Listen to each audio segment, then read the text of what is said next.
በአብዛኛው የሚታወቁት የናባቦ ጊቦ ማንሳት እንችላለን። ጉም 1810 የአሁኑ ቶባ ማለት ነው። ጎም 1818 የአሁኑ አጋሮ፣ ጅማ 1830፣ ጌራ 1835 ማለት ነው። እነዚህ አምስቱ የጊቤ መንግስታት ተመሳሳይ ስልጣን ያላቸው።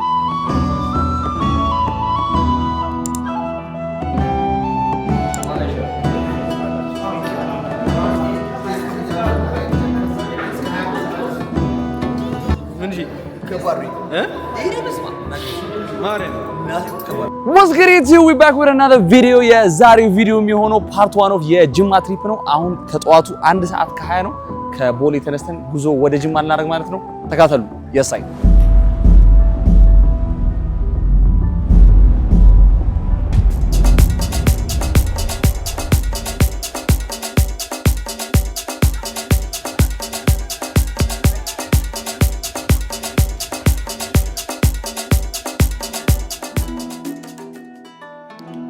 ጉዟችንን በጭፈራና ሙዚቃ አጅበን ከአዲስ አበባ 113 ኪሎ ሜትር ርቀት ላይ የምትገኘው ወሊሶ ላይ ቁርስ ለመብላት ወረድ።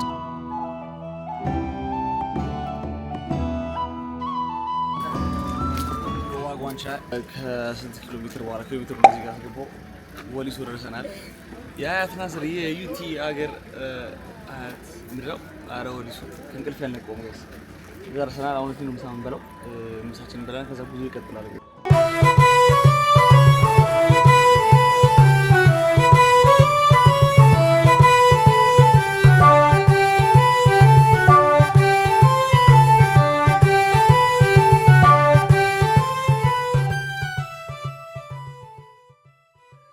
ከዛም ቁርሳችንን በልተን አብረን ከምንሄደው ጀማ ጋር ፎቶ ተነስተን ጉዟችንን ቀጠልን።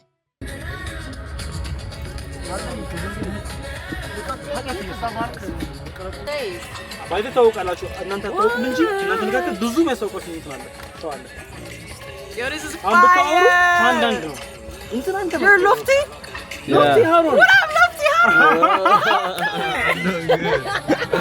ያው እዚህ ጋር ተፍተፍ ያልችኝ እኔ አላውቅም ብቻ ግን በጣም ሸሚዞ የነበረ ግን በኋላ ለካ ጓራራ የሚል ጸድ ዘፈን ያላት አርቲስት ነች።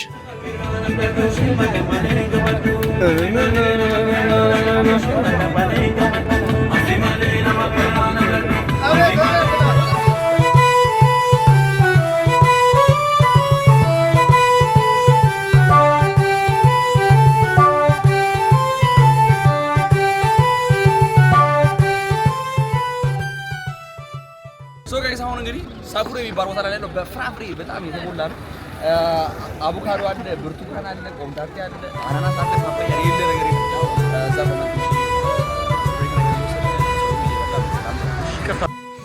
እዚህ ጋር ያለውን አቮካዶ፣ አናናስ ኤቭሪቲንግ አግብሰን ከበላን በኋላ ለመንገዳችን ጉልበትን ከሰበሰብን በኋላ በድጋሚ ጉዟችንን ቀጠልን ማለት ነው።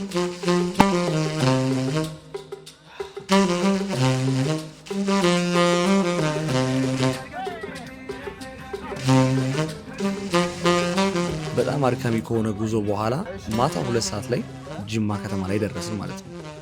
በጣም ደክሞ ስለነበረ ቀጥታ ወደ ቀፍ ነበር።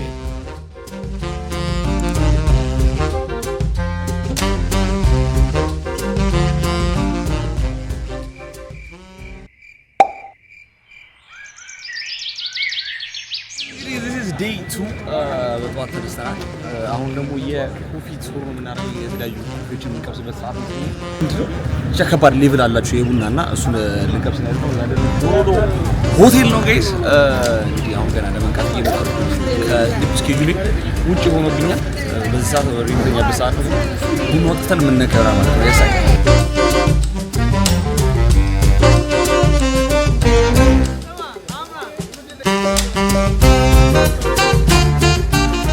የቀጫንሼ የቢዝነስ ግሩፕ አለና አንደኛ ከሚያመጣቸው ነገሮች መካከል ቡና ነው። ቡና በየአካባቢው በየኢትዮጵያ ክልሎች ይላል። አንደኛው ሳይት ይሄ ነው። ያኛው የቡና ማቀነባበሪያ የሚሰራበት ኤሪያ ነው። እዚህ ደግሞ ካፒንግ ነው ላይክ የምንቀምስበት ኤሪያ ነውና አሁን ቀምሰን የተለያዩ ኢትዮጵያ ቃና ያላቸውን ቡናዎችን እንቀምሳለን ማለት ነው። ያበደ ለውጭ ስታንዳርድ ኮፒ ይደረግ እዚያው መግለጫ ይሰጠናል። እዚህ ጋር ለቡናው ካምፓኒ ገብተን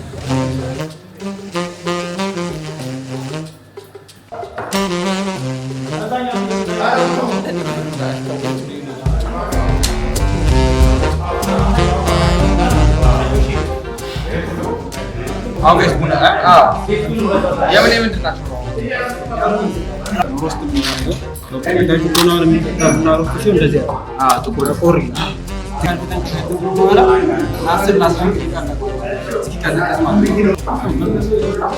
ከማንኪያው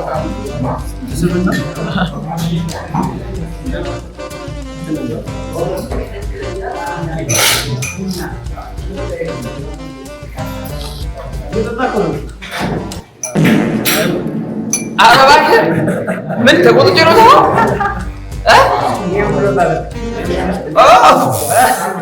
አሁን ደግሞ ኦሪጂናል ልገብስ ነው። እሺ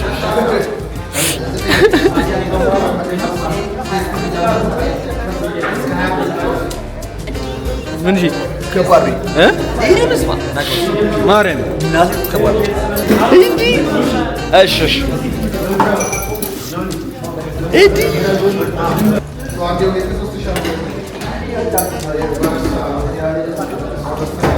أنا بدأ كبار هنا عندي مولنا ما تدرون بيفرسوا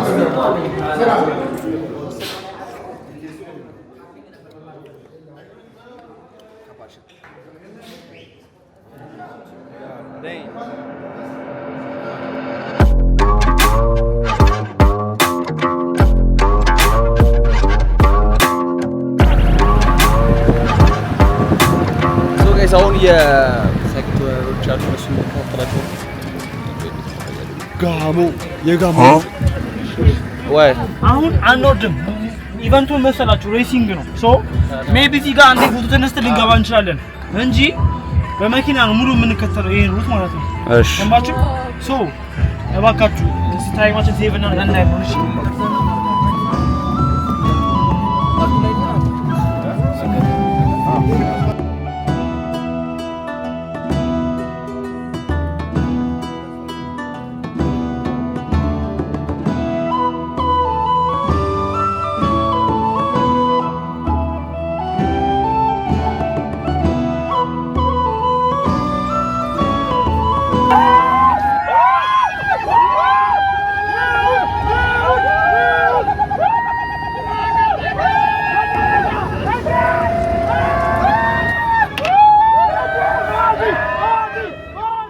ያው እዚህ ጋር እያሽቀበጥን ነበረ፣ ግን ካሰብኩት በላይ በጣም ፈን ኤክስፒሪየንስ ነበረ። እነሱን ማየት ራሱ በጣም ያዝናና ነበር። እኔ ይሄ ዝራ የሚባል ልጅ ኢነርጂውን ኬት እንደሚያመጣው ባላቅም፣ ግን he made the trip so fun እና በጣም ነው ደስ የሚለው። ብቻ በቀጣይ ወደ አጋሮ ነበረ ጉዟችንን ያደረግነው። እዛ ምሳ ለመብላት ቆምን ማለት ነው።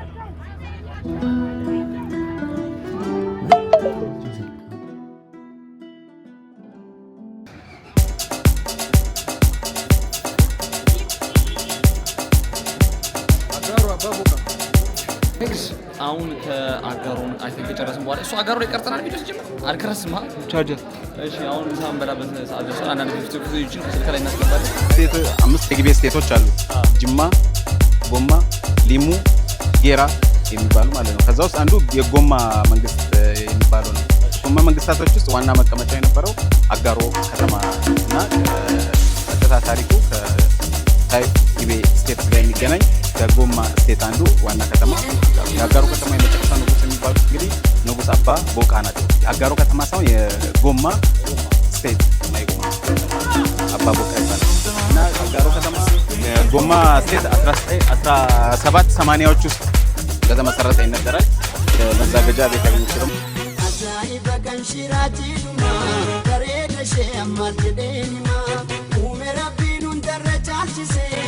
እንግዲህ አሁን የምንገኘው ጅማ አባ ጅፋር ቤተ መንግስት ዙሪያውን ያለውን ነገር እየዞርኩ ማሳያችሁ ይሆናል ማለት ነው። በጣም የሚያምር ቦታ ነው። ከታደሰ በኋላ የመጀመሪያዎቹ ወይ ደግሞ ሁለተኞቹ ጎብኚዎች እኛም ነው። ስለዚህ ውስጥ ያለው ነገር በዲቴል ማሳያችሁ ይሆናል። ቪዲዮን ከመጀመራችሁ በፊት ላይክ፣ ሼር፣ ሰብስክራይብ ማድረግ እንዳትረሱ።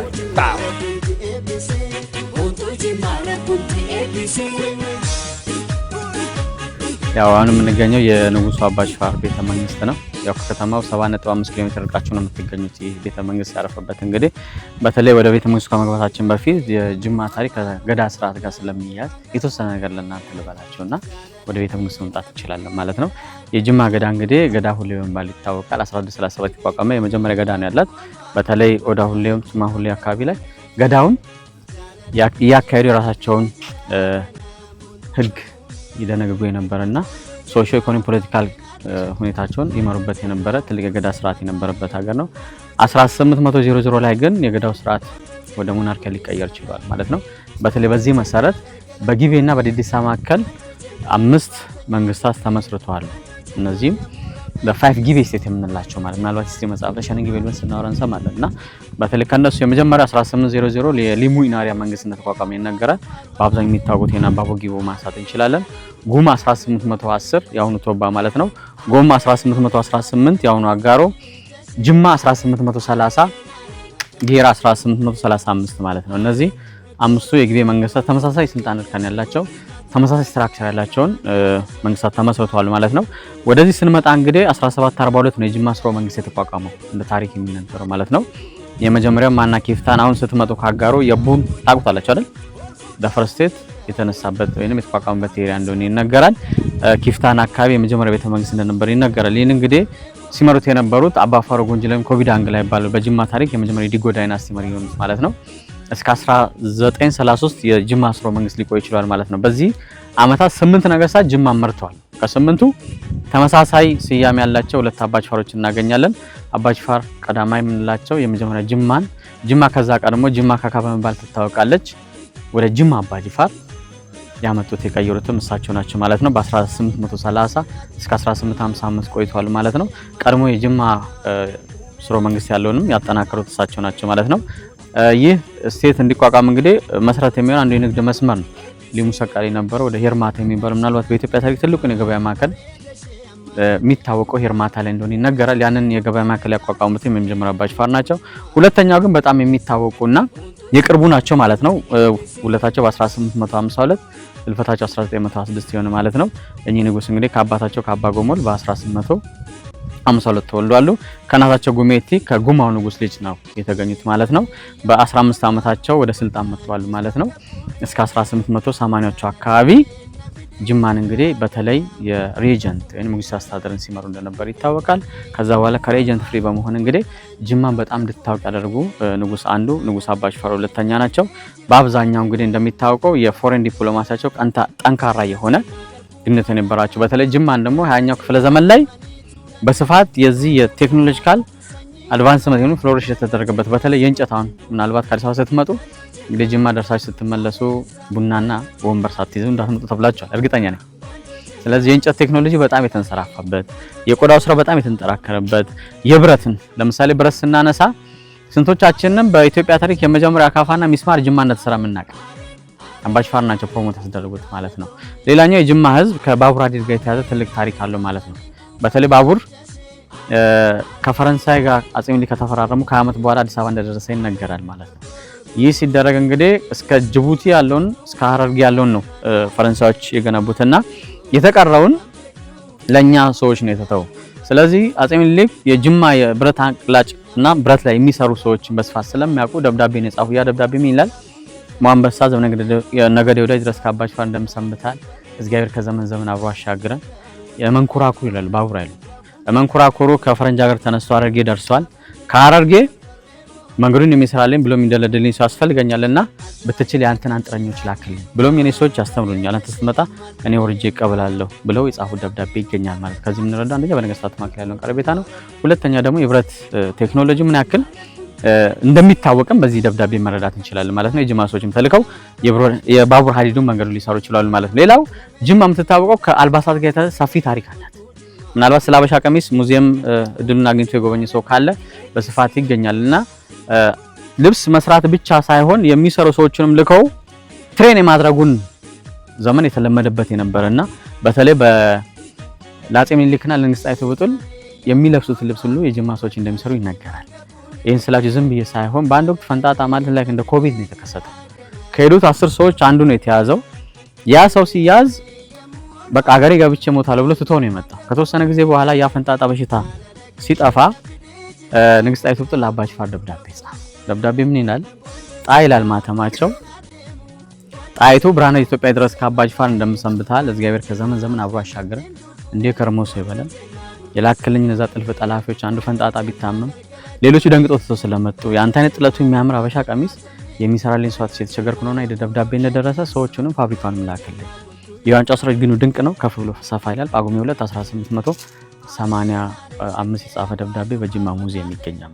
ከዚህም ነው አንደኛ አሁንም በነገስታቱ መካከል ያለውን ቀርቤታ ነው።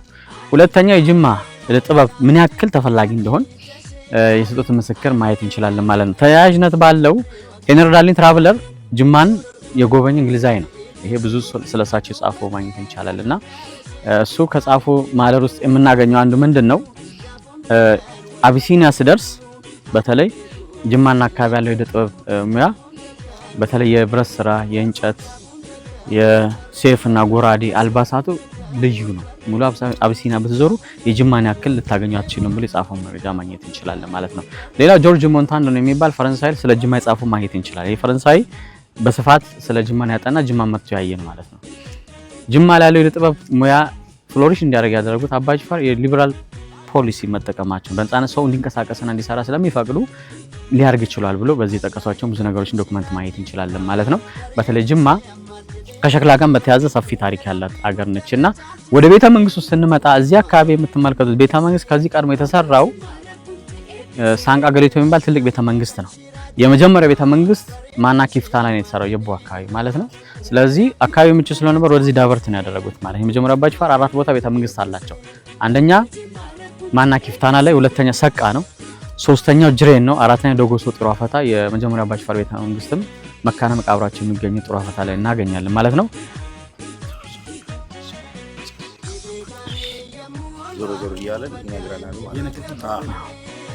ስለዚህ ወደዚህ ቤተ መንግስት ለመስራት የመጡበት ምክንያት አንደኛ ከተማው ላይ ያለው የንግድ ማዕከል 7.5 ኪሎ ሜትር ላይ የሚገኘውን ስትራቴጂክ ስለሆነ ለመቆጣጠር ነው።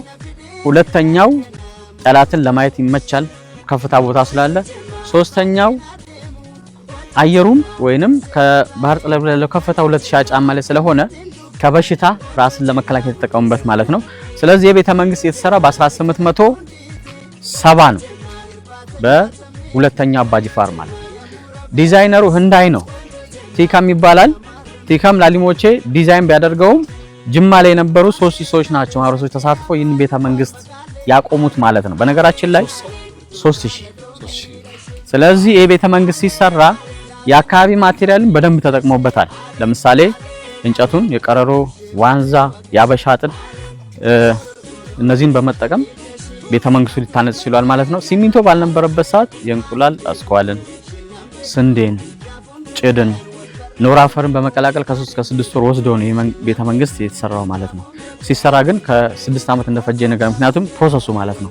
ማጣበቂያዎቹ ሚስማሩም ከዚህ ካካይ በመጠቀም ይሄን ቤተ መንግስት ሊያቆሙ ይችላል ማለት ነው። የመጀመሪያ የተሰራው እንግዲህ እዚህ ጋር የምታዩት የቤተሰብ መስጊድ ነው። ይሄ ቤተሰብ መስጊድ አባ ጅፋር ከቤተሰቦቻቸው ጋር ጸሎት የሚያደርሱበት ከልዋ የሚቀመጡበት መስጊድ ነው። በመቀጠል የእሳቸው የእንግዳ መቀበያ ክፍልን እናገኛለን። ወደዚህ ስናይ የአባ ጅፋር የዋና መኖሪያ ቤታቸው ነው የምንመለከተው ማለት ነው። ወደ ላይ ስንመለከተው ችሎት ቤት አላቸው። ይህ ችሎት ቤት በነገራችን ላይ ጅማ ላይ 2 አይነት ፍርድ ቤት ነው አለ። የሸሪዓ ፍርድ ቤት አለ፣ ሃይማኖታዊ ነው። ሁለተኛው ኖርማሊ እሳቸው የሚዳኙበት ደግሞ ከባድ ወንጀል የሰራ ሰው የሚዳኙ በሳቸው። ስለዚህ እዚህ ላይ ችሎት ቤታቸውን ማግኘት እንችላለን። ላይ የምንመለከተው እንደ መድረሳ የሚጠቀሙበት ነው፣ እስላማዊ ትምህርት የሚሰጥበት። በነገራችን ላይ የዚህ መድረሳ ግንኙነት የነበረው እስከ ግብጽ አላዳር ዩኒቨርሲቲ ጋር የስኮላር ኤክስቼንጅ ያደርጉ ነበር በዘመኑ ማለት ነው። ስለዚህ ይሄን ቤተ መንግስት ላይ ተጠቀም ከጀርባ በአጠቃላይ እንግዲህ አባ ጅፋር እንደሚታወቀው 14 ልጆች አላቸው። 8 ወንድና 6 የተለያየ ሚስቶች የተገኙ ስለሆነ የራሳቸው ክፍል ያላቸው ሲሆን ሌላው የሪስሊንግ ፓርት አለ። የዚህ ሪስሊንግ ፓርት ላይክ እንደ ሮማንስ እንደ ግሪክ ወይ እንስሳና ሰው ሳይሆን ሰውና ሰው ነው ፋይት የሚያደርገው። በተለይ ሚስሮቻቸውን አንዳንድ ያታግላሉ። ሌላው ጋርዶቻቸውን ጠባቂዎቻቸው ከዛ ነው የሚመረጠው፣ ጎበዝ የሆነ የሚመረጠው ማለት ነው። በአብዛኛው እንግዲህ እዚህ ያለው ታሪክ በአጭር ያስቀመጥኩላችሁ ረጅም ታሪክ ያለው ነው። በነገራችን ላይ እዚህ ውስጥ የማይረሳ አንድ ነገር አለ። ምንድነው? ጦርነት ወቅት አባሚጤ የሚባሉ ሰው እያሉ ጋም ስለሚያውቁት ማለት ነው። አባሚጤ ማለት የጉንዳን አባት ማለት ነው። ስለዚህ ቤተ መንግስቱ በስፋት ስለሚታረድ አጥንት ብቻ ያስቀመጠ ጉንዳን ያራባል። ጦርነት በሚወጣበት ሰዓት ምናልባት አንድ ሰው ሲቆረጥ የጉንዳን እናት ያስነከሰ ላይክ ሰርጀሪ በባህላዊ መንገድ የመጀመሪያ ተጀምሯል ማለት ይቻላል እዚሁ በቤተ መንግስቱና የሰርጀሪ ሕክምና ይሰጥ የነበረበት ቤተ መንግስት ነውና ይሄ በአብዛኛው እንግዲህ በዘመኑ ጉንዳን ያስነክሱትና ወገሯን ይቆርጧታል ማለት ነው። ስለዚህ እንደ ሰርጀሪ የመስራት አይነት ነገሮች ትሬንድ እዚህ የተለመደበትና በስፋት በነገራችን ላይ ይህም ቤተ መንግስት ሲጎበኙ የነበሩት አረቦች፣ አርመኖች፣ ቱርኮች፣ ግብጾች እንደዚሁም ደግሞ ጣሊያኖች ከአውሮፓ እናነሳለን። አሌክዛንደር ፕላቶቪች ታዋቂው የሩሲያ ጸሐፊ ጦር መኮንንም ጅማን ከጎበኘው እዚህ መጥቷል። ዶክተር ሌኦፖልድ ትራቨርሲ ጣሊያናዊ። እነዚህ በስፋት እንግዲህ ጅማን ኤክስፕሎር ያደረጉ ጸሐፊዎች ናቸው። እንግዲህ ባጭሩ የነገርኳችሁ ታሪክ ነው። አመሰግናለሁ።